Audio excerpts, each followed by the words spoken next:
eyali president w'ekibiina ki National Unity Reconciliation and Development Party NURDP mu bufunze Moses Kibalama atabaganye n'abakulembeze b'NUP n'ategeeza nga bw'aggyeyo omusango gw'abadde yabawawabira mu kkooti enkulu. Nze ndi muntu mukulu mu myaka gyange.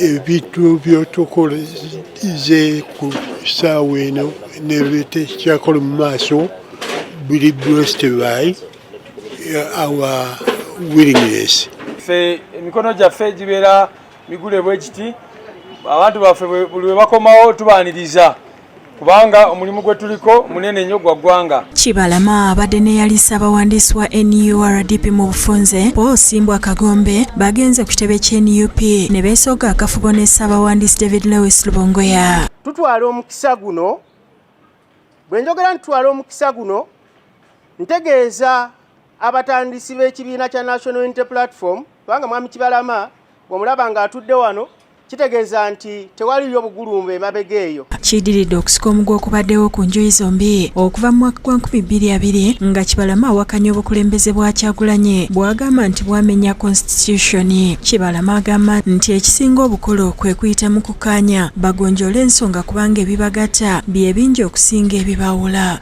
Okukaanya n'obukulembeze obuliwo okujja emeteeru lyonna ekigyandibadde gipropinga mu ki in future tekujja mu kuddamu kugenda mu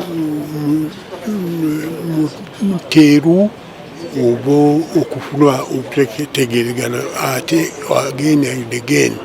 Tukutunula mu kamera zino nga tutegeeza eggwanga nti ekimala kimala bwe kibanga ekimala kimala kale guno kagusembeyo okubanga twennyonnyolako mu maaso g'abantu. Mu mwezi ogw'omwenda omwaka guno omulamuzi wa kkooti enkulu Simon Peter Kinobe yalabula Kibalama nga bwe yali ayolekedde okugoba omusango gwe olw'okwebulankanya okutatadde. Kinajjukirwa nti ekibiina ky'NUP okutondebwawo kyava mu NURDP ekya Kibalama kyokka baze banenengana ku bwannannyini bwakyo. Bino bibeereddewo nga ne mu NUP era amyuka omwogezi w'ekibiina Alex Waiswa Mufumbiro nga yeesimbyewo okukwatira ekibiina Bendera ku kifo ky'omubaka akiikirira Nakawa East Constituency akomezeddwawo mu kkooti Nakawa okusaba okweyimirirwa woze ng'ava bwero. Mufumbiro ali ku musango ogw'okkuma omuliro mu bantu mbu bataaba ebyokwerinda. N'olunaku lwaleero omulamuzi Bernard Namanya ali mu musango guno tabaddeewo era mutuuliddemu Andrew Katurubuki omusango n'agwongezaayo okutuusa nga 6 omwezi gwa January omwaka ogujja.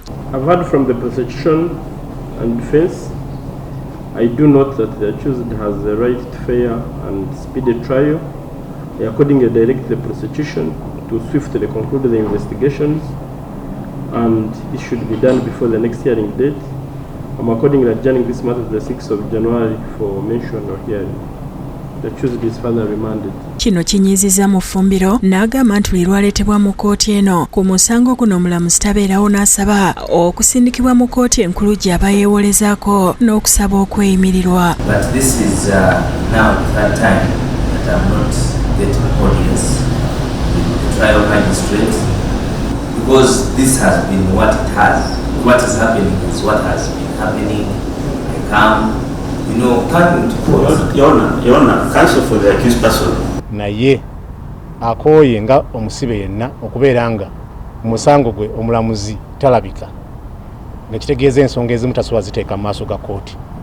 Naye tuli basanyufu nti eno kkooti ekkiriza okuwa order nti oludda oluwaabi olunaku lwe bakomawo mu kkooti balina okuba nga bamaliriza okunoonyereza mu musango guno. Ssenfuma Joseph Innocent ne Musa Sewankambo be bakusakidde eggulire lino ku Lwabukedde TV.